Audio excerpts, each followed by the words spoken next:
Hello दोस्तों, मैं हूं अमरदीप सिंह। आप सभी का स्वागत करता हूं अपने यूट्यूब चैनल सीजीपीएससी नॉलेज में।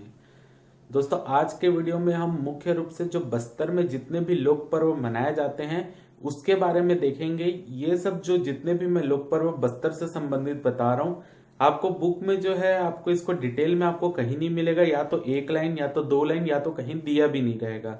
ठीक है, तो इसको हम थोड़ा सा डिटेल में कवर करेंगे, क्योंकि आजकल आप जो भी स्टेट सर्विस के अलावा भी अगर आप कोई भी पेपर देखें, चाहे वो पीएससी हो या व्यापम का, वो आजकल बस्तर के लोक पर्व को डिटेल में पूछ रहा है या बस्तर के लोक पर्व से संबंधित कुछ क्वेश्चन पूछ रहा है। जैसे कि हम आज की वीडियो में मुख्य रूप से जैसे कि गोबर बोहरानी, माटी तिहार, ये सब जो है लोक पर्व बस्तर से ही संबंधित है और स्पेशली बस्तर के से संबंधित क्वेश्चन ही पेपर में आजकल आ रहे हैं। तो इसको आज हम डिटेल में देखेंगे। इसका दो पार्ट बनेगा। आज के वीडियो में जो हम बस्तर से रिलेटेड 5 जो प्रमुख पर्व है उसको देखेंगे। इसके बाद जो 5 पर्व और है उसको हम अगले वीडियो में देखेंगे। ठीक है, तो अगर आपको ये वीडियो अच्छा लगेगा तो वीडियो को जरूर लाइक कीजिए। ये आपके आने वाले जो स्टेट सर्विस का एग्जाम हो या सीएमओ का एग्जाम हो उसके लिए बहुत ज्यादा इंपॉर्टेंट है। तो इसको आप अच्छे से नोट कीजिएगा, क्योंकि आपको बहुत कम जगह इसका डिटेल में मिलेगा। ठीक है, तो चलिए चालू करते हैं। सबसे पहले हम देखते हैं माटी तिहार। माटी तिहार जो है होता क्या है, तो सबसे पहले नोट करने वाली बात यह है कि माटी तिहार को बस्तर की होली भी कहा जाता है। ठीक है, बस्तर की होली जो है वो माटी तिहार को कहा जाता है। माटी तिहार जो है मुख्य रूप से चैत्र माह की पूर्णिमा को जो है इस त्योहार का आयोजन किया जाता है। इसमें क्या होता है, जब ये त्योहार का आयोजन करना होता है तो सबसे पहले क्या किया जाता है, जो एक गांव में जो है एक मंदिर बनाया जाता है, उस मंदिर को जो है माटी देव गुड़ी परिसर कहा जाता है। ठीक है, क्या बोल रहा हूं, गांव में एक मंदिर का निर्माण किया जाता है उस मंदिर को जो है माटी देव गुड़ी परिसर कहा जाता है। और वहां पर जो वहां का पुजारी होता है उसको माटी पुजारी कहा जाता है।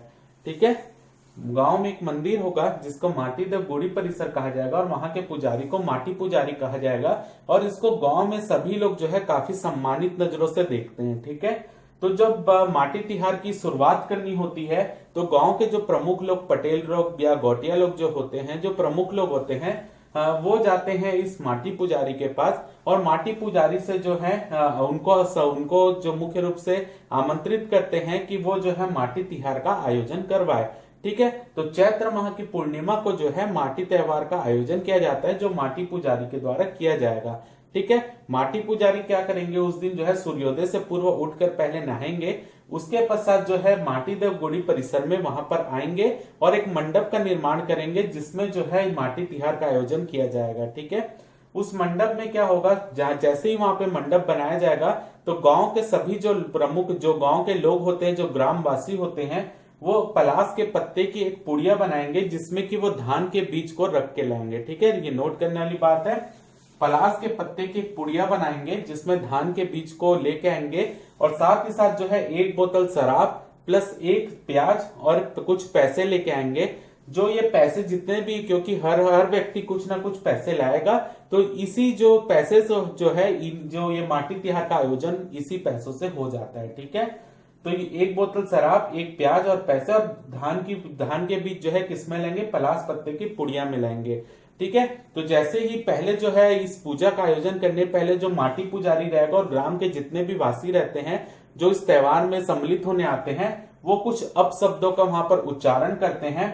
इसके बाद जो माटी पुजारी रहता है वो पूजा की शुरुआत करता है और जो भी ये बोतल में शराब लाई जाती है उनकी कुछ बूंदों को भूमि में टपकाता है, यानी मिट्टी में टपकाता है और मिट्टी को धन्यवाद अर्पित करता है। क्यों करता है मिट्टी को धन्यवाद अर्पित, ये जो है मुख्य रूप से जो माटी तिहार है, ये माटी को जो है यानी मिट्टी को जो है धन्यवाद अर्पित करने के लिए किया जाता है, क्योंकि जो वहां के आदिवासी है या वनवासी है उनका प्रमुख काम कृषि का ही रहता है। तो कृषि के लिए जो है मिट्टी बहुत उपयोगी होती है। ठीक है, तो इसलिए जो है मिट्टी को ये धन्यवाद अर्पित किया जाता है और जो है यहाँ पर शराब की कुछ बूंदे जो है वो मिट्टी में टपकाई जाती है। इसके बाद जो है वहां पर पशुओं की भी बलि दी जाती है। ठीक है, और जैसे ही मिट्टी टपकाई जाती फिर जो है जितने भी चीजें ये लाए रहते हैं उनको जो है प्रसाद के रूप में ग्रहण कर लिया जाता है और जो बलि दी जाती है उसको पकाया भी जाता है वहां पर, जिनकी भी बलि दी जा रही जिस भी पशु की, और उसके बाद जो है उसको वहां पर प्रसाद के रूप में ग्रहण किया जाता है। एक इंपॉर्टेंट चीज ये है, माटी तिहार का आयोजन जो माटी देव गुड़ी परिसर में हो रहा है, इस त्योहार के आयोजन के समय महिलाओं का वहां पर प्रवेश वर्जित होता है, यानी महिलाओं को वहां पर प्रवेश नहीं दिया जाता, केवल पुरुषों को ही प्रवेश वहां पे दिया जाता है। ठीक है, अगला त्योहार देखते हैं जो कि है वो है गोबर बोहरानी। ठीक है, माटी त्योहार याद रखिएगा कोई विशेष जनजाति के लिए नहीं है, यह हर जनजाति के लोग या आदिवासी वहां पर मनाते हैं। अगला है गोबर बोहरानी। गोबर बोहरानी जो है ये चैत्र माह के जो प्रथमा जो यानी कृष्ण पक्ष का प्रथम दिन से लेकर कृष्ण पक्ष के 10वें दिन तक जो है गोबर बोहरानी का आयोजन किया जाता है। इसका आयोजन के लिए एक मैदान जो रहता है, वहां मैदान में इसका आयोजन किया जाता है और वहां पर उस मैदान में जो है मंडप बनाकर वहां पर ग्राम देवी की स्थापना की जाती है। ठीक है, सभी जो वहां ग्रामवासी उनकी एक देवी मानी जाती है, वहां पर जो है उनकी स्थापना की जाती है और जितने भी वहां पर जो कृषक परिवार के लोग रहते हैं या जो वहां ग्रामवासी रहते हैं, उन जिनके पास जो पुरुष सदस्य रहते हैं, जिनके पास धनुष, तीर और कुल्हाड़ी जैसे शस्त्र होते हैं, उसको ग्राम देवी के सामने समर्पित करते हैं यानी रखते हैं और उसके पश्चात जो है ग्राम देवी की और इन शस्त्रों की जो है पूजा की जाती है। ठीक है, पहला काम होता है मैदान में ग्राम देवी की स्थापना करते हैं, शस्त्रों की पूजा करते हैं। कौन? पुरुष सदस्य अपने शस्त्र रखते हैं जैसे कि धनुष, तीर, कुल्हाड़ी, ये रखकर उनकी पूजा की जाती है। उसके बाद पूजा करने के पश्चात जो भी धनुष, तीर, कुल्हाड़ी जो भी शस्त्र यहाँ पर रख रहे हैं उसको पुरुष सदस्य उठाते हैं और वो उसके बाद शिकार करने के लिए जंगल जाते हैं। पहले क्या होता था, क्योंकि शिकार की परमिशन पहले होती थी तो ये जाके शिकार करके पशुओं को भी लाते थे, लेकिन क्योंकि अभी शिकार जो है पूरी तरीके से प्रतिबंधित है, जिस कारण जो है ये यहाँ से शस्त्र उठा के जंगल तो जाते हैं लेकिन जंगल का केवल राउंड मार कर आ जाते हैं, वहां पर शिकार करके नहीं आते हैं। ठीक है, तो शिकार हेतु जंगल जाते थे पहले लेकिन अभी प्रतिबंधित है। उसके पश्चात आते हैं और जो भी यहाँ पर जो जिस मैदान में ये गोबर बोहरानी का आयोजन किया जा रहा है वहां पर गड्ढा खोदा जाता है और ये काम होता है शुक्ल पक्ष के प्रथम दिन में। ठीक है, तो गड्ढा खोदा जाता है और जितने भी सदस्य जो रहते हैं ग्रामवासी वो इस गड्ढे में आकर जो है रोज का रोज जो है अपने गोबर यहाँ पर भरते हैं और इस गोबर को 10वें दिन जो रहता है वहां से निकाला जाता है और सभी ग्रामवासी जो है जो इन गोबर को लाकर यहाँ पे भर रहे थे वो उस गोबर को वहां से निकालते हैं और ले जाकर अपने खेत में उस गोबर को डालते हैं। ठीक है, जो भी ग्रामवासी यहाँ पर गोबर ला के डाल रहा था अब वहां से वो गोबर निकालेगा और जाके अपने खेत में डालेगा और उसके बाद ही जो है खेतों में फिर अपने खाद का छिड़काव करेंगे। ठीक है, तो गोबर बोहरानी यही है, गोबर निकाल कर जो है वो अपने खेत में ले जाते हैं और ऐसा माना जाता है कि इसके बाद उनकी फसल अच्छी होती है। ठीक है, तो उसके बाद खाद का छिड़काव करने का काम चालू होता है। तो यही त्योहार है गोबर बोहरानी जो कि चैत्र माह में शुक्ल प्रथम से कृष्ण प्रथम से लेकर कृष्ण दशमी तक होता है। अगला देखते हैं जो कि फेमस है गोंचा पर्व। ठीक है, गोंचा पर्व क्या होता है, जैसे कि हमको पता है कि मैंने बस्तर के दशहरे वाले पार्ट में भी बताया था, जो एक काकती वंश के राजा थे जिनका नाम था पुरुषोत्तम देव, जो कि 1408 ईस्वी में जो है जगन्नाथपुरी की यात्रा गए थे, अपने कुछ सहयोगियों के साथ जो है ये जगन्नाथपुरी गए थे। तो वहां पर जाकर इन्होंने कुछ सोने का जगन्नाथपुरी मंदिर में जाकर कुछ सोने का अर्पण किया था, सोना चढ़ाया था वहां पर। वहां के राजा ने इनको प्रसन्न होकर एक रथ दिया था, वो रथ को लेकर जब ये वापिस आए थे तो उसके बाद जो है रथ यात्रा का कार्यक्रम जो है बस्तर में चालू हुआ। वो उस रथ यात्रा को बस्तर के दशहरे में भी यूज किया जाता है और इस गोंचा पर्व में भी यूज किया जाता है। ठीक है, तो जो गोंचा पर्व का आयोजन होता है वो आषाढ़ महीने के शुक्ल द्वितीय से लेकर शुक्ल 11 एकादशी तक होता है। ठीक है, तो जो बस्तर के लोग जो है जब ये रथ को लाया गया था तो जो उस समय जब रथ यात्रा निकाली जाती थी तो उसको कहा जाता था गुंडिच्चा महोत्सव। ठीक है, गुंडिच्चा महोत्सव, और यही गुंडिच्चा जो है अब गोंचा में परिवर्तित हो गया है। ठीक है, अपभ्रंश हो गया उसका, तो गुंडिच्चा ही गोंचा हो गया।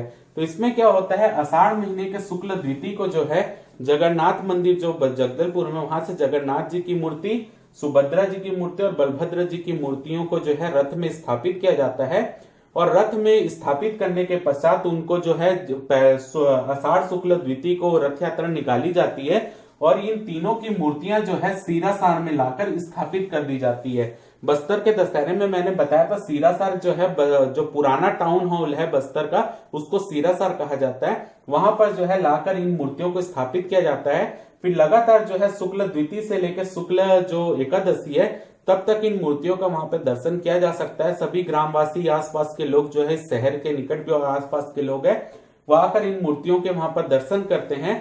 और जो है आखिरी दिन जो शुक्ल एकादशी का दिन होता है, उस दिन पुनः रथ में जो है इनको जो जगन्नाथ जी, सुभद्रा जी और बलभद्र जी को पुनः रथ में स्थापित किया जाता है और वापिस उनको मंदिर ले आया जाता है। ठीक है, तो इस प्रकार गोंचा पर्व संपन्न होता है।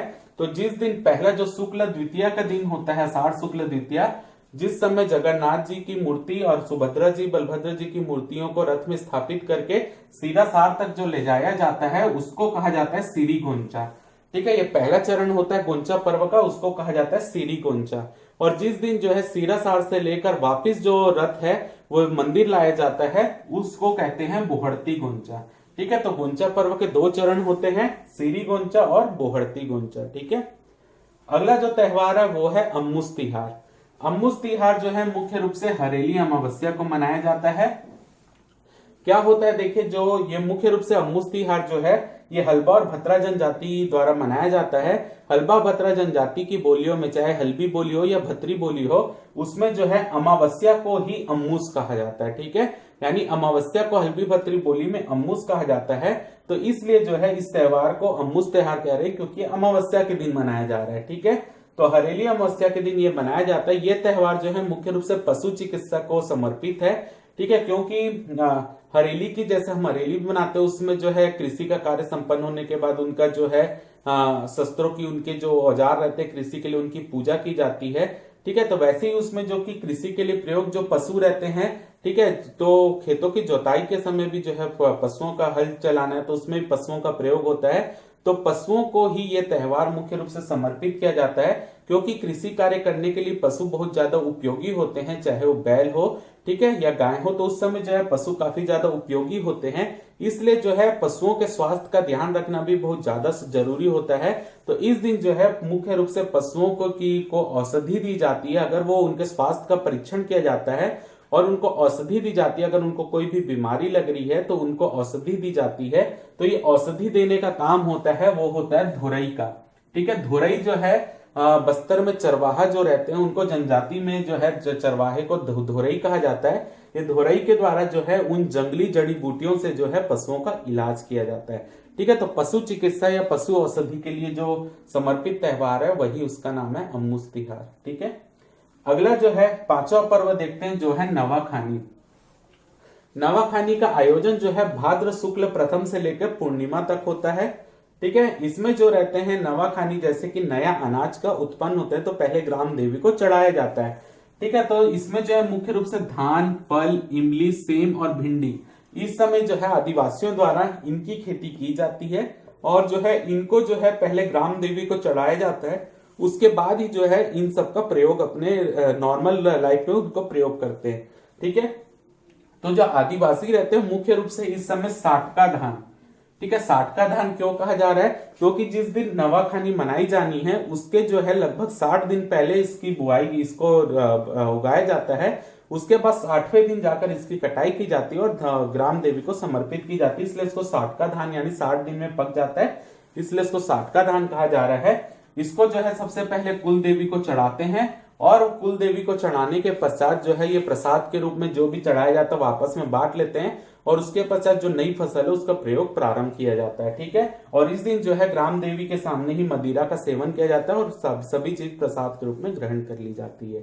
ठीक है, तो ये है बस्तर के कुछ प्रमुख 5 त्योहार। इसके बाद जो है हम बस्तर में और भी त्योहार है, ठीक है, उसको जो है जैसे आमा नवाखानी, उसके बाद दियारी पर्व, ये सब इंपॉर्टेंट है। दियारी तो पेपर में पूछा भी था, तो इसको हम अगले वीडियो में कंटिन्यू करेंगे। जितने भी पर्व बचे हैं बस्तर संबंधित उसको हम पूरा कंटिन्यू कर लेंगे, तो आप इसके स्क्रीनशॉट ले लीजिए।